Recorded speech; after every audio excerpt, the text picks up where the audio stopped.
So hello everyone, today we are going to start with the states of matter. We'll be doing some numericals based on the gas laws. So without wasting time, let us start with our first question. These are the numericals based on Boyle's law.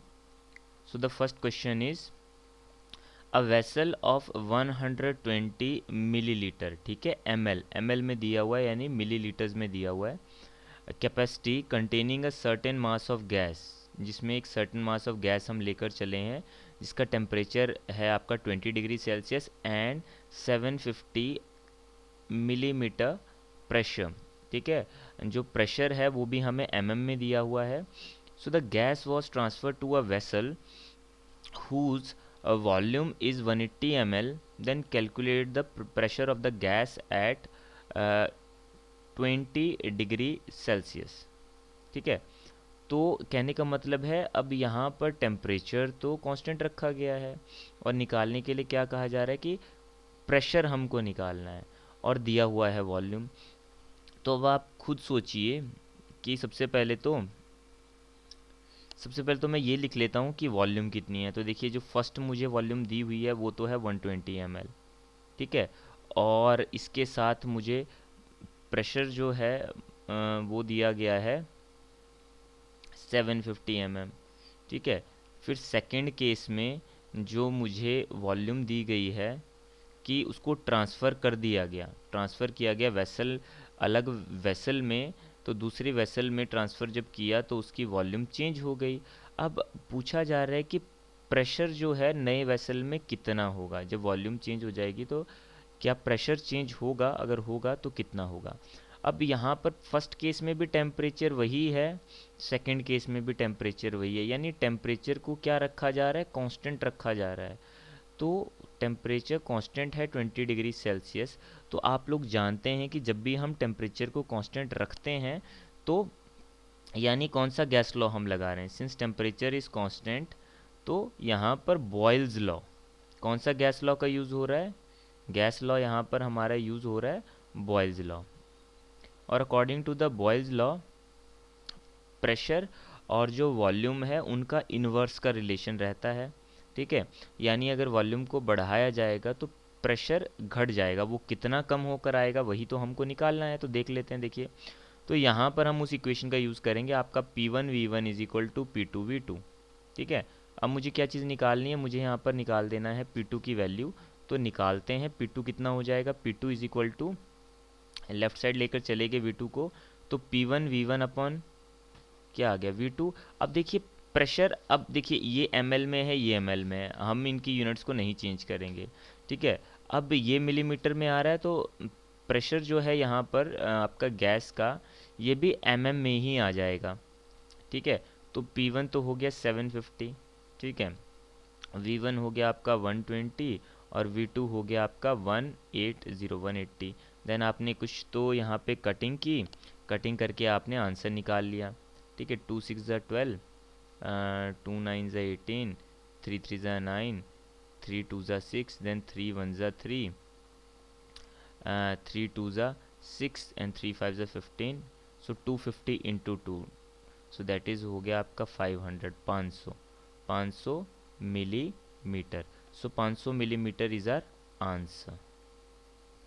So now comes our next question based on the Boyle's law, that is 103 ml of carbon dioxide were collected at 27 degrees Celsius and 763 millimeter pressure.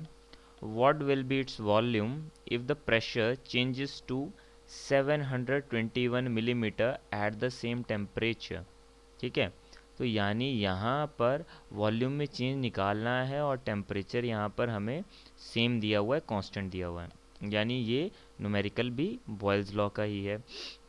तो हमने क्या कर लेना है, हमने सबसे पहले ये देख लेना है कि इनिशियल कंडीशंस क्या हैं हमारे पास, ठीक है। और अगर वो चेंज हुई तो चेंज होकर हमारे पास फाइनल कंडीशंस क्या बन गई, ठीक है। वो लिखने के बाद फिर हम बॉयल्स लॉ लगाएंगे और रिक्वायर्ड चीज़ को निकाल लेंगे। अब इनिशियली हमें सबसे पहले तो यहाँ पर दिया हुआ है वॉल्यूम, ठीक है। तो वॉल्यूम हमने V1 मान लिया है कि 103 ml जो है वो कलेक्टेड, ठीक है, तो 103 ml हमारे पास वॉल्यूम है। प्रेशर कितने पे इसको कलेक्ट किया हमने, 27 डिग्री सेल्सियस टेम्परेचर पे, और प्रेशर यहाँ पर हमने रखा हुआ था 763 मिलीमीटर्स। ठीक है, अब फाइनल कंडीशंस पे जाते हैं कि अगर वॉल्यूम क्या होगी, यानी वॉल्यूम पूछी हुई है इन्होंने कि वॉल्यूम क्या होगी अगर प्रेशर को हमने चेंज करके कर दिया 721 तो पहले था, सॉरी 763 पहले था, अब हमने 721 मिलीमीटर इसको कर दिया। अब देखिए टेम्परेचर सेम रखा हुआ है, तो हम अगेन हम यही बोलेंगे कि एट सेम टेम्परेचर हम क्या लगाएंगे, अगर टेम्परेचर सेम है तो will be applying the Boyle's law. Boyle's law क्या हो गया आपका, ये आपने यहाँ से देख लिया कि P1 V1 तो P2 V2 के इक्वल है। तो यहाँ पर हमें क्या चीज़ निकालनी है, हमें तो V2 की वैल्यू निकालनी है। तो V2 कितना आ जाएगा, that is P1 V1 bye में P2। तो सिंपली फार्मूला लगा कर हम आंसर निकाल लेंगे। तो V2 की वैल्यू हो जाएगी P1 that is 763 into V1 that is 103 upon P2 that is 721। ठीक है, तो जब हम इसको डिवाइड करते हैं तो क्या आंसर बनेगा, देखिए थोड़ा सा कटिंग जो होगी, तो कटिंग करने के बाद हमें आंसर मिल जाएगा। ठीक है, या तो आप मल्टीप्लाई करने के बाद you can do the division, divide करके देख सकते हैं। तो यहाँ पर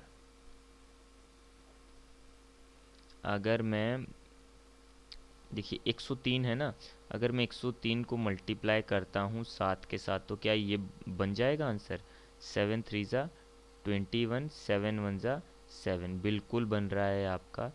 तो ये मतलब कैलकुलेशन पार्ट इतना डिफ़िकल्ट नहीं आता, पेपर में इजी आएगा। तो 763 के 7 के टेबल में आएगा, ये भी आएगा, 7 1 ज़ा 7, ये बन गया 7 1 ज़ा 7, फिर ज़ीरो लगा दिया। ठीक है, क्योंकि दूसरा नंबर छोटा था, 6 छोटा है तो ज़ीरो लगा दिया, तो क्या बन गया 63 बन गया। तो 7 9 ज़ा 63, तो ये कितना आ गया 109 जो है आपका ml में आपको आंसर मिल गया। So now comes some numericals based on the Charles law. 20 ml of hydrogen measured at 15 degrees Celsius are heated to 35 degrees Celsius. What is the new volume at the same pressure? तो इसमें भी हमने क्या करना है भाई, initial conditions हम एक तरफ लिख लेते हैं भाई, इनिशियली क्या क्या हमें दिया हुआ है। ठीक है, और फाइनली वो सब चीज़ें क्या हो गई हैं, final conditions we are going to write here.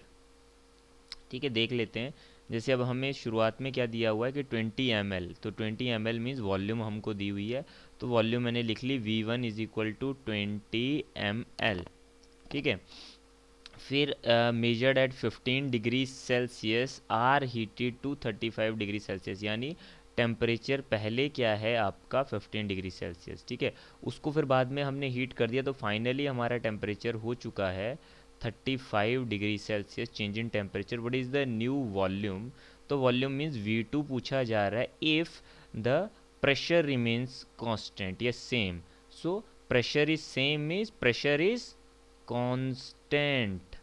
तो यानी अब आपको जाहिर तौर पे, साफ तौर पे पढ़ के पता लग रहा है कि प्रेशर जो है अगर वो कांस्टेंट रहेगा आपका, तो कौन सा लॉ हम लगाएंगे, चार्ल्स लॉ लगाएंगे। अब यहाँ पर एक बहुत ही अच्छी चीज़ है जो आप लोगों को ध्यान में रखनी है कि टेम्परेचर अगर आपको डिग्री सेल्सियस में दिया होगा तो आपको किस में चेंज करना है, आपको तो केल्विन में चाहिए। तो केल्विन में चेंज करने के लिए क्या करना पड़ेगा, केल्विन में चेंज करने के लिए आपको सेल्सियस में, डिग्री सेल्सियस में कितना ऐड करना है, 273.15 ऐड करते हैं हम इन जनरली। बट जब हम न्यूमेरिकल सॉल्व करते हैं तो 0.15 हम नहीं लेकर चलते, हम 273 लेते हैं। ठीक है, तो इसमें अगर मैं 273 ऐड कर दूं तो मेरे पास कितना आंसर बन जाएगा, देखिए 5 और 3 8, 7 और 1 8, तो 288 तो केल्विन बन गया, ये T1 बन गया। और T2 को अगर हम ऐसे ही 273 में ऐड करके निकालता हूँ तो कितना बन जाएगा, तो 5 और 3 8, 7 और 3 10, एक कैरी 2 और 1 3, तो 308 जो है केल्विन आपका T2 बन गया। तो अब टेम्परेचर केल्विन में लिखना ज़रूरी है, केल्विन में ही आपको सॉल्व करने, जितने भी गैस लॉज हैं उनमें अगर कभी टेम्परेचर आएगा तो आपको केल्विन में लेना है, डिग्री सेल्सियस में आंसर नहीं आएगा आपका। ठीक है, तो अब हम बोल देते हैं that bye applying the Charles law. अब चार्ल्स लॉ क्यों अप्लाई कर रहे हैं, क्योंकि इसके पीछे का कारण यही है because the pressure is constant. तो वहाँ पर कौन सा लॉ लगता है आपका, चार्ल्स लॉ लगता है। So by applying the Charles law किस फॉर्म में हम लिखेंगे, इसको लिखेंगे हम V1/T1 that is equal to V2/T2, कि that is volume is directly proportional to temperature, कि अगर आप टेम्परेचर गैस का बढ़ाएंगे तो गैस एक्सपेंड करती है हाई टेम्परेचर पे। ठीक है, तो वॉल्यूम भी ज़्यादा आएगी। अब वो कितनी आएगी वो हम निकाल कर देख लेते हैं। तो V2 निकालना है, तो if you cross multiply then what you will get V2 that is equal to आपका V1 into T2 divided by T1। ठीक है, T1 के साथ आप डिवाइड करके आंसर निकाल लेंगे, तो V2 की वैल्यू हमें मिल जाएगी V1 जो कि हमें 20 ml दिया हुआ है, मल्टीप्लाई। अब देखिए, अगर यहाँ पर आपने यूनिट्स को ml में ही रखा हुआ है तो ऑफ कोर्स जो आपको वॉल्यूम V2 मिलेगी तो वो भी आपको ml में ही मिलेगी, कोई डाउट नहीं है इस चीज़ में। तो आपको यहाँ पे यूनिट्स चेंज करने की ज़रूरत नहीं है, जो इसमें जिसमें आपको वॉल्यूम रहेगी तो V2 भी आपको उसी में मिल जाएगी। बट हाँ, टेम्परेचर में ऐसा नहीं चलेगा कि टेम्परेचर सेल्सियस में रखा है दोनों में तो उसको चेंज करने की ज़रूरत नहीं है, नहीं, उसको आपको ज़रूर चेंज करना पड़ेगा। ठीक है, क्योंकि इम्पॉर्टेंट है। तो 20 into T2 308 divided by T1 that is 288। ठीक है, इसको आप जब सॉल्व करेंगे तो आपका पॉइंट्स में आंसर आएगा। ठीक है, सॉल्व करके देखिएगा, इजी है सॉल्व करना। 21.38 you will get the answer.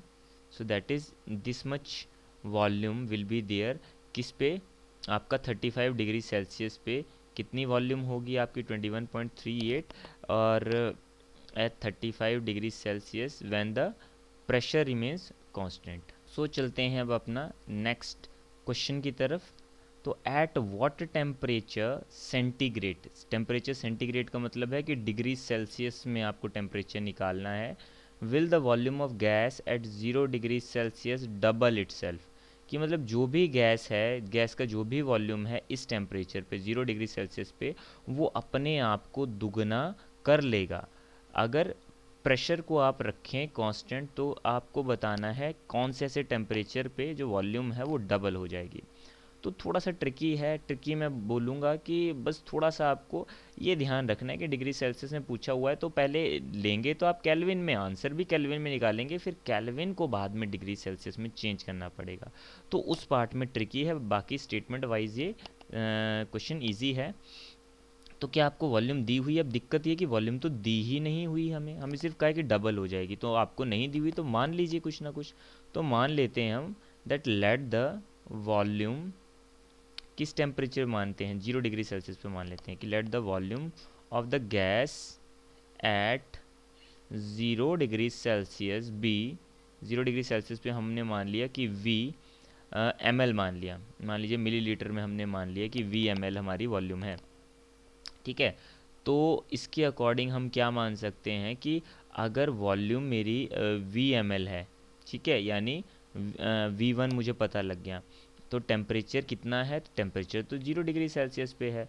तो अब 0 को तो सेल्सियस में नहीं रखना, तो केल्विन में चेंज करने के लिए 273 ऐड कर दिया, तो 273 केल्विन पे मुझे तो वॉल्यूम तो मिल गई। अब वॉल्यूम क्या हो जाएगी, वॉल्यूम दुगना हो जाएगी, दुगना मतलब 2 टाइम्स हो जाएगी इसका, यानी 2V हो जाएगी। वो कब, किस टेम्परेचर पे, वही टेम्परेचर तो मुझे निकालना है बट वो मुझे निकालना है डिग्री सेल्सियस में। तो पहले मैं केल्विन में निकाल लूँगा, फिर डिग्री सेल्सियस में मैं बाद में चेंज कर लूँगा। ठीक है, बट यहाँ पर क्या चीज़ बता रखी है, देखिए यहाँ लिखा हुआ है प्रेशर कांस्टेंट। तो अगर प्रेशर कांस्टेंट है तो आप जानते हैं कि फिर हमें कौन से लॉ को लगाना है, यहाँ पे will be applying the Charles law. तो हम लिख देंगे by applying Charles law, Charles law को लगाते ही क्या हो जाएगा आपका, we can say that V1/T1 is equal to V2/T2। अब इस बार T2 निकालना है, तो T2 वहाँ चला जाएगा और V1 उसकी जगह यहाँ पर आ जाएगा, और ये T1 उधर क्रॉस मल्टीप्लाई हो जाएगा। तो T2 चला गया उस तरफ, V2 इधर ही रहा, T1 इस तरफ आ गया, यहाँ से इधर आ गया, और V1 आ गया इसके नीचे। तो V2 को तो मैंने 2 टाइम्स ऑफ V रखा है, T1 जो है वो 273 है, और V1 जो है यहाँ पर वो V है। तो V से तो V कैंसिल हो गया, तो ये कितना आ गया, 3 2 ज़ा 6, 7 2 ज़ा 14, 2 2 ज़ा 4 1 5, तो 546 केल्विन आ गया। बट हमें आंसर किस में निकालना है, आप जानते हैं कि साफ तौर पे मेंशन कर रखा है कि टेम्परेचर आपको सेंटीग्रेड में बताना है, यानी आपको केल्विन में ना बताकर आपको डिग्री सेल्सियस में करना है। तो आप चेंज कीजिए, चेंज करने का तरीका आप जानते हैं कि अगर मुझे डिग्री सेल्सियस में चेंज करना है तो मुझे 273 क्या करना पड़ेगा, माइनस करना पड़ेगा। तो 6 में से 3 गया 3, 14 में से 7 जाएगा तो 7 आ जाएगा, ठीक है। यहाँ पर 4, ये बन गया 14, 4 में से 2 गया 2, तो 273 degree Celsius is our answer. So now comes numericals based on the next law, that is the Amontons law, ठीक है।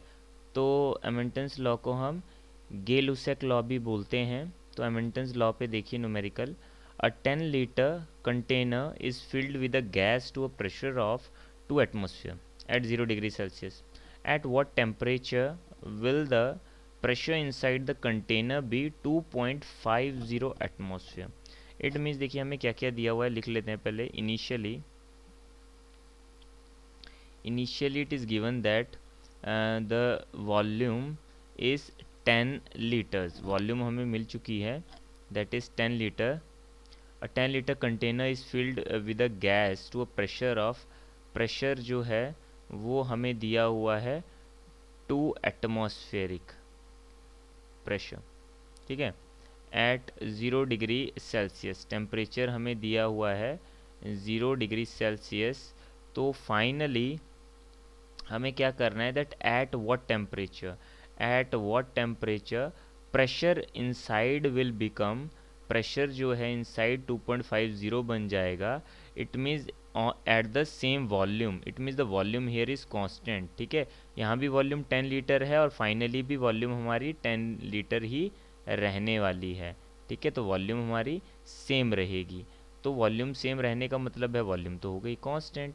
तो एट कांस्टेंट वॉल्यूम एमंटन्स लॉ हम लगाएंगे, वी विल अप्लाई एमंटन्स लॉ। अब ये लॉ लगाते टाइम क्या ध्यान रखना है, ये लॉ लगाते टाइम यही ध्यान रखना है, क्योंकि टेम्परेचर आ गया तो टेम्परेचर डिग्री सेल्सियस में नहीं लगाना है, किस में लगाना है, केल्विन में। तो फटाफट से ये केल्विन में चेंज कर लिया ताकि T2 भी केल्विन में आ जाए। उसके बाद अब एमंटन्स लॉ क्या कहता है, एमंटन्स लॉ कहता है कि कांस्टेंट वॉल्यूम पे प्रेशर जो है वो टेम्परेचर के डायरेक्टली प्रोपोर्शनल होता है। जैसे मान लीजिए गिवन वॉल्यूम आपने ले लिया, जैसे 10 लीटर का कंटेनर ले लिया और उसमें गैस का गिवन मास आपने ले लिया, तो आप अगर वहाँ पर उसको गर्म करते हैं, मान लीजिए आपने उसको गर्म किया, तो जैसे जैसे आपने टेम्परेचर को बढ़ा दिया तो प्रेशर भी बढ़ जाता है, क्योंकि गैस जो है उसके मॉलिक्यूल्स ज़्यादा फास्टली मूव करेंगे, उनकी काइनेटिक एनर्जी बढ़ जाएगी और वो ज़्यादा कोलाइड करेंगे कंटेनर के साथ विद मोर फोर्स। तो उसकी वजह से आपका प्रेशर वहाँ पे बढ़ जाएगा। तो यानी प्रेशर बढ़ रहा है तो कहीं ना कहीं टेम्परेचर भी बढ़ेगा, डायरेक्ट का रिलेशन होता है इनका। तो टेम्परेचर हमारा भी बढ़ जाएगा, टेम्परेचर भी बढ़ेगा प्रेशर के बढ़ने पे। तो यहाँ पर ये लॉ आपका ऐसे रहेगा, that is P1 T1 that is equal to P2 T2, ठीक है। इससे पहले वाली वीडियो में सारे लॉज बताए हुए हैं, तो आपको वो वीडियो ज़रूर देखनी है, वो गैस लॉ के नाम से वीडियो है। तो अगर आप वो देख लेंगे तो आपको ये लॉ समझ आ जाएंगे, उसके बाद फिर आप ये न्यूमेरिकल्स सॉल्व करें, ठीक है। तो अब यहाँ पर हमें निकालना है T2, तो T2 निकालने के लिए वही चीज़ है, T2 को उधर ले जाएंगे, P1 को इधर ले आएंगे और T1 को उधर ले जाएंगे। तो T2 हमारा बन जाएगा that is P2 into T1 upon में P1। तो अब इसको सॉल्व कर लेते हैं, देख लेते हैं क्या बनता है। P2 तो हो गया 2.50, 2.50 मल्टीप्लाई में T1 that is 273 divided by your 2, ठीक है। तो यहाँ पर थोड़ा सा हमको कटिंग भी करनी पड़ेगी, ठीक है। कटिंग वगैरह करके आप देख लेंगे कितना आंसर बन जाता है। 0 से 0 कैंसिल, 5 4 ज़ा 20, 5 5 ज़ा 25, ठीक है। थोड़ा सा आंसर जो है वो आपका पॉइंट में आ जाएगा। फिर ये पूरा सॉल्व करने पर आपका लगभग लगभग जो है हमें 341 केल्विन यहाँ से जो है वो आंसर मिल जाएगा। तो अब ये आंसर जब हमें मिल जाएगा तो आपको पता है कि अगर हमें पूछा हुआ है, देखिए क्योंकि हमें 0 डिग्री सेल्सियस में दिया हुआ था तो टेम्परेचर पूछा हुआ है, और टेम्परेचर को अगर आपको डिग्री सेल्सियस में चेंज करना है तो इसके बाद आपको क्या करना पड़ेगा, आपको इसी स्टेप पर नहीं रुकना है, आपको इसमें से 273 माइनस करके अपना आंसर जो है वो डिग्री सेल्सियस में देकर आना है, ठीक है। तो वो डिपेंड करता है अभी किस चीज़ में पूछा हुआ है। तो अगर डिग्री सेल्सियस में पूछा है तो you will give your answer in degree Celsius only. So now comes the next question. An open vessel contains 200 milligrams of air at 17 degree Celsius. What weight percent of air would be expelled if the vessel is heated to 117 degree Celsius. देखिए कहने का क्या मतलब है, एक vessel है उसको open रखा हुआ है हमने, ठीक है, उसमें इतना मिलीग्राम एयर है 17 डिग्री सेल्सियस में। What weight percent of air would be expelled if the vessel is heated to 117। मतलब कहने का मतलब है कि अगर टेम्परेचर को अगर आपने बढ़ा दिया, बढ़ा के यहाँ से इतना कर दिया, तो वो टेम्परेचर बढ़ाने पर अगर एयर उसके अंदर इतना है, अगर हम ये मान के चल रहे हैं कि अपने आप एयर नहीं निकलेगी, गर्म करने पर कितनी एयर निकलेगी एक्सपैंड होने की वजह से, तो वो आपको बताना है। तो एक्सपैंड होने की वजह से एयर अगर बाहर निकल रही है तो यानी वॉल्यूम में चेंज आ रहा है, तो वॉल्यूम में चेंज आ रहा है, टेम्परेचर में चेंज है, यानी प्रेशर को हमने कांस्टेंट रखा हुआ है, ठीक है। प्रेशर अगर हम कांस्टेंट करते हैं और वॉल्यूम में अगर हम चेंज लेकर आते हैं तो यानी कौन सा लॉ लगेगा, तो यानी यहाँ पर हमारा जो है चार्ल्स लॉ लगने वाला है, ठीक है। तो चार्ल्स लॉ हम लगाने वाले हैं। अब चार्ल्स लॉ तो हम लगा दें, तो चार्ल्स लॉ को लगाने के लिए मुझे क्या चाहिए, मुझे चाहिए आपका v1/t1 is equal to v2/t2। But challenge यही है कि यहाँ पर वॉल्यूम तो दी ही नहीं हुई है, मेंशन ही नहीं किया है वॉल्यूम के बारे में, तो यानी वॉल्यूम हमको मानना पड़ेगा। सो लेट द वॉल्यूम, नहीं दिया होता है तो हम मान के चलते हैं। So let the volume of कितना, और देखिए मास दिया हुआ है, हमें मास दिया हुआ है, ठीक है, 200 मिलीग्राम एयर की वॉल्यूम हम लेकर चलें किस टेम्परेचर पे, 17 डिग्री सेल्सियस पे टेम्परेचर दिया हुआ है। अब आपको पता है टेम्परेचर को तो चेंज करना पड़ेगा, तो टेम्परेचर को भी हमको चेंज करना है। 17 degree Celsius that is equal to VmL, ठीक है, वॉल्यूम V मान लिया। अब टेम्परेचर तो आपको अलग से निकालना पड़ेगा। देखिए 17 के लिए आपको 273 ऐड करके केल्विन में कितना बनेगा, 7 और 3 10, 7 1 8 1 9, सो 290 केल्विन तो इसी का बन गया, ठीक है। और वहीं पे अगर T2 यानी 117, 117 मतलब आपका 100 ज़्यादा, तो इसमें 100 ज़्यादा तो मतलब 390 केल्विन हो जाएगा इसका। तो अब चार्ल्स लॉ हमने लगा लेना है, तो हमको ये देखना है कि फ़ाइनल वॉल्यूम कितना हो गया, ठीक है। फ़ाइनल वॉल्यूम हम पहले निकालेंगे, फिर जितना वॉल्यूम हो जाएगा फिर उसके हिसाब से हम देख लेंगे कि वॉल्यूम कितना निकला है। तो अगर मास के हिसाब से फिर मास कितना निकला है, क्योंकि आपको वेट निकालना है, ठीक है। तो वेट में एक एक तरह से मास ही हमें बताना पड़ेगा कि कितना मास निकला है। तो पहले वॉल्यूम में निकाल लेता हूँ, तो V2 मुझे निकालना है, तो V1 into T2 divide by T1। तो वॉल्यूम V1 जो है हमने V माना हुआ है, टेम्परेचर T2 जो है 390 लिया हुआ है, और टेम्परेचर T1 जो है वो 290 लिया हुआ है। कैंसिल करते डेसिमल में आंसर आएगा, दैट इज़ अप्रॉक्सीमेटली 1.34 वॉल्यूम, मतलब V, वॉल्यूम मीन्स ये V है, मतलब इसका मतलब जो इनिशियली आपकी वॉल्यूम V थी तो उसका 1.34 टाइम ज़्यादा आपको मिलेगा। तो कहने का मतलब है कि टेम्परेचर बढ़ाने पे वॉल्यूम एक्सपैंड होती है, तो साफ तौर पे आपको देखने के मिल रहा है कि टेम्परेचर बढ़ाएंगे तो वॉल्यूम में कितना फ़र्क पड़ जाएगा। अब ये देखना है कि वॉल्यूम गैस का कितना निकल गया, वहाँ पे कितना वॉल्यूम ऑफ एयर निकला, तो वॉल्यूम ऑफ एयर एक्सपेल्ड कितना हो गया। बट हमें तो मास की टर्म में निकालना है, बट पहले वॉल्यूम में निकाल लेते हैं। तो वो हो गया आपका 1.34 V जो कि फाइनल है माइनस इनिशियल, इनिशियल तो वी ही है, तो मतलब इतना 0.34 वी, मतलब वी का 0.34 पार्ट जो है वहाँ से निकल चुका है। ठीक है, बट मुझे मास की टर्म में निकालना है, तो मास की टर्म में निकालने के लिए I can use unitary method. देखिए यूनिटरी मेथड केमिस्ट्री में बहुत ही ज़्यादा इसका यूज़ होता है।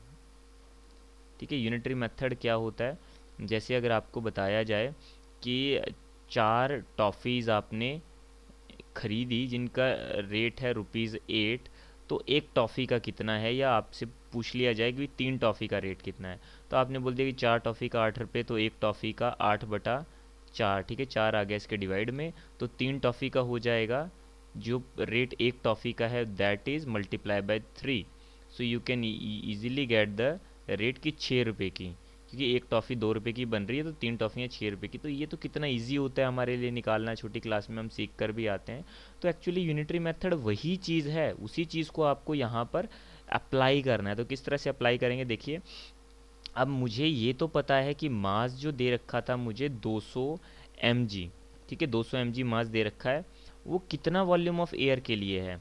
ठीक है, अब मास ऑफ 1.34 वॉल्यूम जो है इसके लिए, ये किस टेम्परेचर पे बात कर रहा हूँ मैं, एट 117 डिग्री सी पर ही मैंने बात की है। ठीक है, तो उस टाइम पे इतनी वॉल्यूम, इतने मास, मतलब इतना मास है पूरी इतनी वॉल्यूम का, तो क्या हम बता सकते हैं कि इसका इतना हिस्सा चला गया, तो इतने हिस्से में कितना मास आएगा, बिल्कुल निकाल सकते हैं। तो हम ये देख लेंगे भाई इतने मास में इतना हो गया। ठीक है, तो यानी कहने का मतलब है कि 1.34 वॉल्यूम में आपका 200 mg, ठीक है, कितना मास है यहाँ पर निकाल लेते हैं आपका, 1.34 वॉल्यूम में हमारा 200 मिलीग्राम आता है। ठीक है, तो 1 वॉल्यूम में कितना आ जाएगा, दैट इज़ 200 बाय में 1.34, बिल्कुल वैसे ही निकाला, देखो 1 के लिए निकाल लिया। अब हमें निकालना है 0.34 के लिए, तो 0.34 में कितना आएगा, तो 0.34 में आ जाएगा 200 अपॉन में 1.34 इंटू 0.34। ठीक है, इसको सॉल्व करते ही आपको लगभग लगभग जो है मास मिल जाएगा भाई कितना मास है। ठीक है, और अगर मुझे मास परसेंट निकालना है, जो कि एक तरह से वेट परसेंट की फॉर्म में पूछा हुआ है, तो इसमें निकालने पर हमें क्या निकालना होता है कि कितना मास में कितना चेंज आया है, अपॉन में हम डिवाइड करते हैं टोटल आपके मास के साथ। ठीक है, और इनटू में हम क्या कर देते हैं, इनटू में हम 100 मल्टीप्लाई करते हैं। तो अब हमने देखा भाई ये तो हो गया हमारा जो चेंज आया है, तो ये चेंज तो मुझे यहाँ पे लिखना पड़ेगा, 200 इंटू 0.34 अपॉन में 1.34। ठीक है, तो ये तो चेंज आया, अपॉन में टोटल, टोटल कितना है, टोटल तो 200 है, और इनटू में 100 यहाँ पर हम मल्टीप्लाई करेंगे। ठीक है, तभी मास परसेंट की फॉर्म में आएगा। तो पूरा सॉल्व करके, आप पूरा सॉल्व करके देख लीजिएगा, ये आपका बनेगा 25.37%। ठीक है, 25.37%। तो न्यूमेरिकल आपका जो है वो इस तरह से भी पूछा जा सकता है।